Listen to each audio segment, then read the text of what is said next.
бір түрік жұмыс жасап тұрған кафеге кіріп, мына жер адам падаммен қанша болады депті ғой.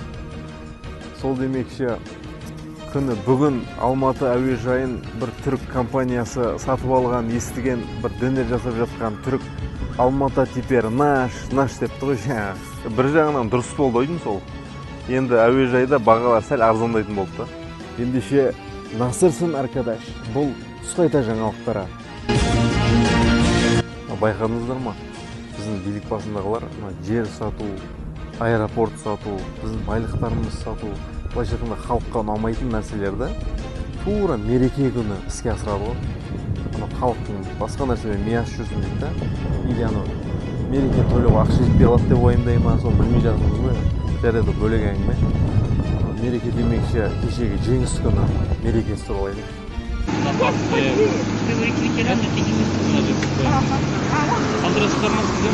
Вот так вот у нас государство обижает ветеранов. Вы людьми уже не будете.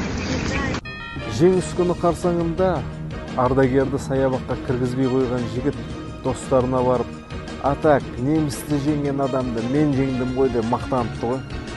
Соған ренжіп қалған ардагер үйіне қайтып кетеді. Сосын жаңа жігіттің братандары келіп кешірім сұрайды ардагерден. Ардагер ренжіп, неге өзгемеді ол жігіт дейді.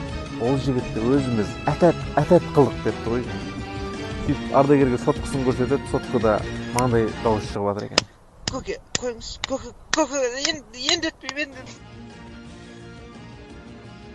Жеңіс күні туралы Әділет Санатұлы тарқатсын. Әділет. Я Дастан. Қалайсың? Жақсы, өздерің. Не істеп? Жұмыстамын. Анау неңді айтып берші, неміс туралы. Қайсысы?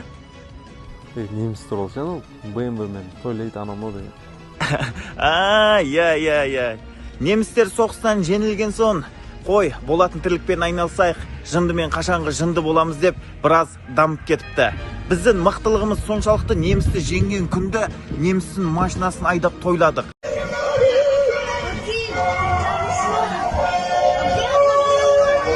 Дамый берсін неміс, зато бізде жеңіс. Әділет Санатұлы арнайы тұсқайта жаңалықтар қызметі үшін. Рахмет, Әділет.